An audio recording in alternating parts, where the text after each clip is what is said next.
ಪ್ರಿಯ ವೀಕ್ಷಕರೇ, big boss ಎಂದ ತಕ್ಷಣ ನಮಗೆ ನೆನಪಾಗುವುದು ಬಿಗ್ ಬಾಸ್ ಮನೆಯೊಳಗಿರುವ ಸ್ಪರ್ಧಿಗಳ ಗಲಾಟೆ, ಟಾಸ್ಕ್ ಹಾಗೂ ವಾದ ವಿವಾದಗಳು. ಇನ್ನು ವಾರಾಂತ್ಯಕ್ಕೆ ಬಂದರೆ ಕಿಚ್ಚ ಸುದೀಪ್ ಅವರ ನೇರ ನುಡಿಗಳು. ಈ ಬಿಗ್ ಬಾಸ್ ಎಷ್ಟು ದೊಡ್ಡ ಸ್ಟೇಜ್ ಎಂದರೆ ಇದು ಕೇವಲ ರಿಯಾಲಿಟಿ ಶೋ ಅಲ್ಲ, ಎಷ್ಟೋ ಆಕಾಂಕ್ಷಿಗಳ ಕನಸು. ಯಾಕೆಂದರೆ ಇದೇ ಬಿಗ್ ಬಾಸ್ ಎಷ್ಟೋ ಸ್ಪರ್ಧಿಗಳ ಬದುಕನ್ನು ಕಟ್ಟಿಕೊಟ್ಟಿದೆ ಹಾಗೂ ಇದೇ ರಿಯಾಲಿಟಿ ಶೋಯಿಂದ ಎಷ್ಟೋ ಮನೆಗಳು ಮತ್ತು ಎಷ್ಟೋ ಜನರ ಹೊಟ್ಟೆ ತುಂಬಿವೆ. ಆದರೆ ಬಿಗ್ ಬಾಸ್ ಸೀಸನ್ 12 ಈ ಎಲ್ಲವನ್ನು ಮೀರಿ ಒಂದು ಇತಿಹಾಸ ಬರೆದಿದೆ. ಇದಕ್ಕೆ ಕಾರಣ ಒಬ್ಬ ಸಾಮಾನ್ಯ ಮನುಷ್ಯನ ಅಸಾಮಾನ್ಯ ಗೆಲುವು. ಏನಂತ ಬಿಗ್ ಬಾಸು ನನಗೆ ಅಂದರೆ 6 ತಿಂಗಳಿಂದ ಯಾವುದೂ ಶೋ ಇಲ್ಲ, ಕೈಯಲ್ಲಿ ಕಾಸಿಲ್ಲ, ಅದೊಂದೇ ಕಾರಣ ಸತ್ಯವಲ್ಲ. ಮಂಡ್ಯದ ಹಳ್ಳಿಯೊಂದರಲ್ಲಿ ಮಣ್ಣಿನೊಂದಿಗೆ ಆಟವಾಡುತ್ತಾ ಬೆಳೆದು ಬಂದ ಹುಡುಗ ಇಂದು ಇಡೀ ಕರ್ನಾಟಕವೇ ಹೆಮ್ಮೆ ಪಡುವ ರಿಯಲ್ ಸ್ಟಾರ್ ಆಗಿ ಹೊರಹೊಮ್ಮಿದ್ದಾನೆ. ಹೌದು, ಇಂದು ನಾವು ಮಾತನಾಡುತ್ತಿರುವುದು ಬಿಗ್ ಬಾಸ್ ಸೀಸನ್ 12ರ ಕಿರೀಟ ತೊಟ್ಟ ಗಿಲ್ಲಿ ನಟ ಅಲಿಯಾಸ್ ಮಳವಳ್ಳಿ ನಟರಾಜ್ ಅವರ ಬಗ್ಗೆ. ಬಿಗ್ ಬಾಸ್ ಸೀಸನ್ 12 ಮುಗಿದು 15 ದಿನಗಳೇ ಕಳೆದಿದ್ದರೂ ಗಿಲ್ಲಿ ನಟ ಅವರ ವಿನ್ನಿಂಗ್ ಸೆಲೆಬ್ರೇಷನ್ ಮುಗಿಯುವ ಯಾವುದೇ ಸೂಚನೆ ಕಾಣುತ್ತಿಲ್ಲ. ಇದಕ್ಕೆ ಕಾರಣ ಗಿಲ್ಲಿ ನಟ ಅವರು ಸಂಪಾದಿಸಿರುವ ಅಸಾಮಾನ್ಯ ಕನ್ನಡಿಗರ ಪ್ರೀತಿ. ಕಡು ಬಡತನ ಮತ್ತು ಶೂನ್ಯದಿಂದಲೇ ಶುರುವಾಗಿ ಕೋಟಿ ಜನರ ಮನಗೆದ್ದ ಈ ಯುವಕನ ಅಸಲಿ ಕತೆ ನಿಮ್ಮ ಕಣ್ಣುಗಳಲ್ಲಿ ನೀರು ತರಿಸುವುದಂತೂ ಸತ್ಯ.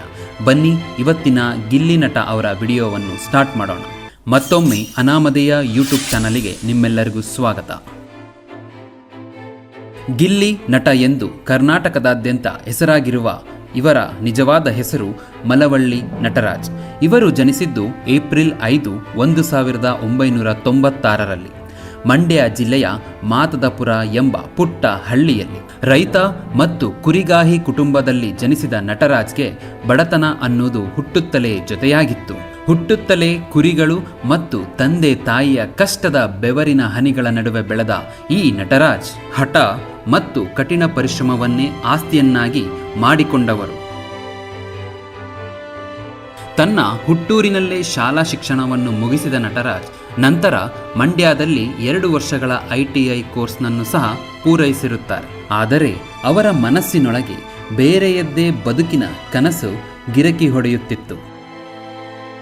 ತನ್ನ ಕೈಯಲ್ಲಿ ITI ಸರ್ಟಿಫಿಕೇಟ್ ಇದ್ದರೂ ನಟರಾಜ್ ಅವರ ಕಣ್ಣಲ್ಲಿ ಮಾತ್ರ ಸಿನಿಮಾ ನಿರ್ದೇಶಕನಾಗಬೇಕೆಂಬ ಕನಸು ಮತ್ತು ಹಂಬಲವು ಹೆಚ್ಚಾಗಿತ್ತು.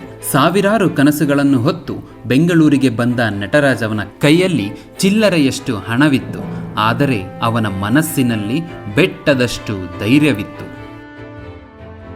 ಹಣವಿಲ್ಲದೆ ಸಾಕಷ್ಟು ಕನಸುಗಳನ್ನು ಹೊತ್ತು ಬಂದ ನಟರಾಜ್ ಅವರು ಬೆಂಗಳೂರಿನಲ್ಲಿ ಸಾಕಷ್ಟು ಕಷ್ಟಗಳನ್ನು ಎದುರಿಸಿರುತ್ತಾರೆ.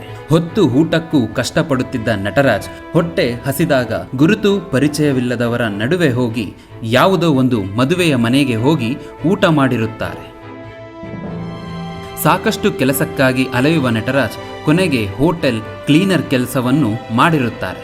ಆದರೆ ಅವರಿಗಿದ್ದ ಸಿನಿಮಾದ ಕನಸು ಮತ್ತೊಂದೆಡೆಗೆ ಹೋಗಲು ಪ್ರೇರೇಪಿಸಿರುತ್ತದೆ.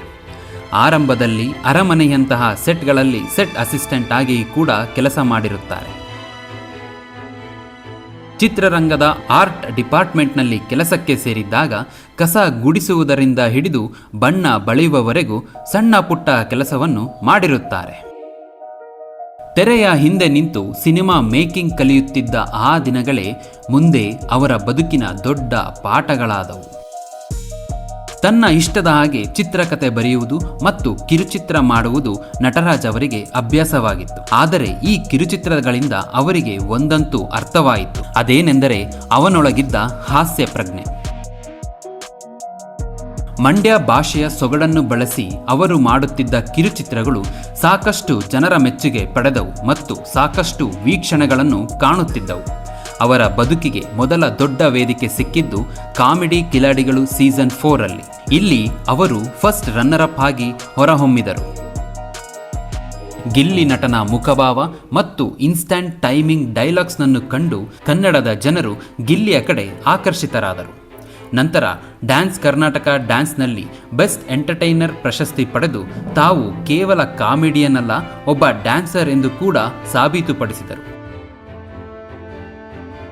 ಈ ನಟರಾಜನಿಗೆ ಗಿಲ್ಲಿ ಎಂಬ ಹೆಸರು ಹೇಗೆ ಬಂತು ಎಂದು ನೋಡುವುದಾದರೆ, ತಮಿಳು ನಟ ವಿಜಯ್ ಅವರ ಗಿಲ್ಲಿ ಚಿತ್ರದ ಆಕ್ಟಿಂಗ್ ಮತ್ತು ಆ ಫ್ಯಾನ್ಸ್ನ ಕ್ರೇಜ್ ಕಂಡ ಇವರು ತಮ್ಮ ಮೊದಲ ಸೋಷಿಯಲ್ ಮೀಡಿಯಾ ವಿಡಿಯೋಗಳಲ್ಲಿ ಅದೇ ಸ್ಟೈಲ್ ಅನ್ನು ಬಳಸುತ್ತಿದ್ದರು. ಜನರ ಪ್ರೀತಿಯಿಂದ ನಟರಾಜ್ ಹೋಗಿ ಗಿಲ್ಲಿ ನಟರಾಜ್ ಆದರು.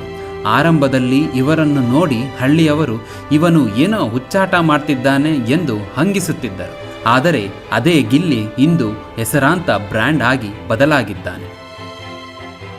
ನಟರಾಜ್ ಅವರ ಜರ್ನಿ ಶುರುವಾಗಿದ್ದು ಟಿಕ್ಟಾಕ್ ಇಂದ. ಕಾರಣಾಂತರಗಳಿಂದ ಟಿಕ್ಟಾಕ್ ಬ್ಯಾನ್ ಆದಾಗಲೂ ಈ ನಟರಾಜ ಧೃತಿಗೆಡಲಿಲ್ಲ.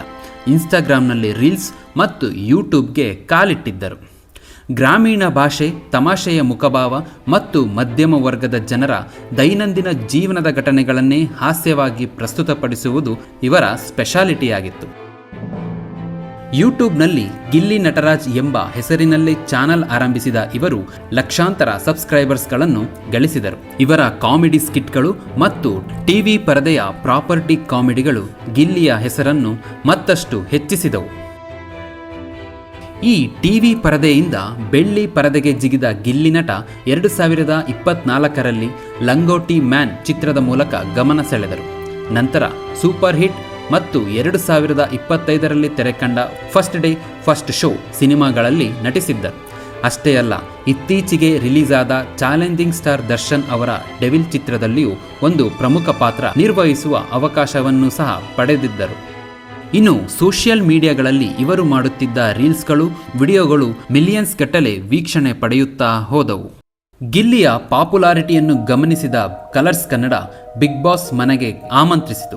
ಬಿಗ್ ಬಾಸ್ ಮನೆಗೆ ಕಾಲಿಡುವುದು ಲಕ್ಷಾಂತರ ಜನರ ಕನಸು.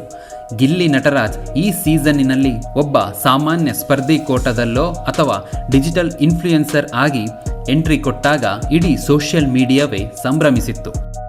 ಕನ್ನಡ ಬಿಗ್ ಬಾಸ್ ಸೀಸನ್ 12ರ 24 ಜನ ಪ್ರಬಲ ಸ್ಪರ್ಧಿಗಳ ನಡುವೆ ಒಬ್ಬ ಸಾಮಾನ್ಯನಾಗಿ ಗಿಲ್ಲಿ ನಟ ಬಿಗ್ ಬಾಸ್ ಮನೆಗೆ ಎಂಟ್ರಿ ಕೊಟ್ಟಿದ್ದರು. ಮನೆಯೊಳಗಡೆ ಪ್ರತಿಸ್ಪರ್ಧಿಗಳಿಂದ ಎಷ್ಟೇ ಗಲಾಟೆಯಾದರೂ ಗಿಲ್ಲಿ ಮಾತ್ರ ಶಾಂತನಾಗಿರುತ್ತಿದ್ದನು ಮತ್ತು ಕೆಲವು ಕಡೆ ಆ ಗಲಾಟೆಗಳಿಗೆ ಇದೇ ಗಿಲ್ಲಿಯೇ ಕಾರಣನೂ ಆಗಿರುತ್ತಿದ್ದನು. ಗಿಲ್ಲಿಯ ಮುಗ್ಧತೆ, ಪ್ರಾಮಾಣಿಕತೆ ಮತ್ತು ಜನರನ್ನು ನಗಿಸುವ ಕಲೆ ಅವನನ್ನು ಫಿನಾಲೆಯವರೆಗೂ ಕರೆತಂದವು. ಉಳಿದ ಸ್ಪರ್ಧಿಗಳಿಗಿಂತ ದೈಹಿಕವಾಗಿ ಗಟ್ಟಿಯಾಗಿಲ್ಲದಿದ್ದರೂ ಬುದ್ಧಿವಂತಿಕೆಯಿಂದ ಟಾಸ್ಕ್ಗಳನ್ನು ಆಡಿ ಎಷ್ಟೋ ಟಾಸ್ಕ್ಗಳನ್ನು ಗೆದ್ದಿರುತ್ತಾರೆ.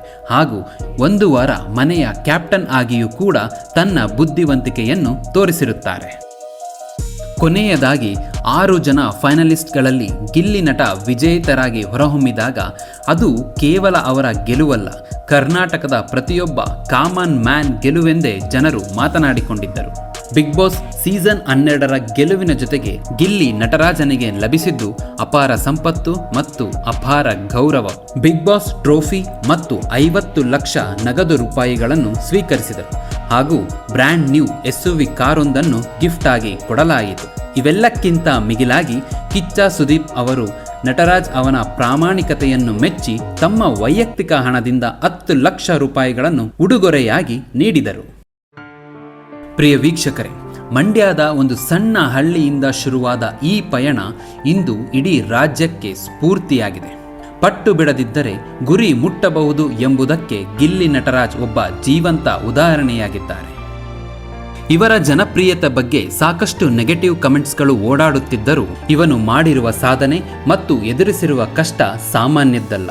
ಅದಕ್ಕೆ ಹೇಳುವುದು, ನಾಳಿನ ನಂಬಿಕೆ ಇರಲಿ ನಮ್ಮ ಬಾಳಲಿ, ಗೆಲ್ಲುವ ಭರವಸೆಯೊಂದೇ ದಿನ ಬೆಳಕಾಗಲಿ, ಮನವೇ ಓ ಮನವೇ ನೀ ಕುಗ್ಗದಿರು ಎಂದು.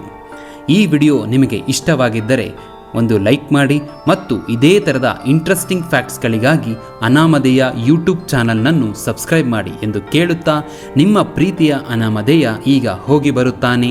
ಧನ್ಯವಾದಗಳು.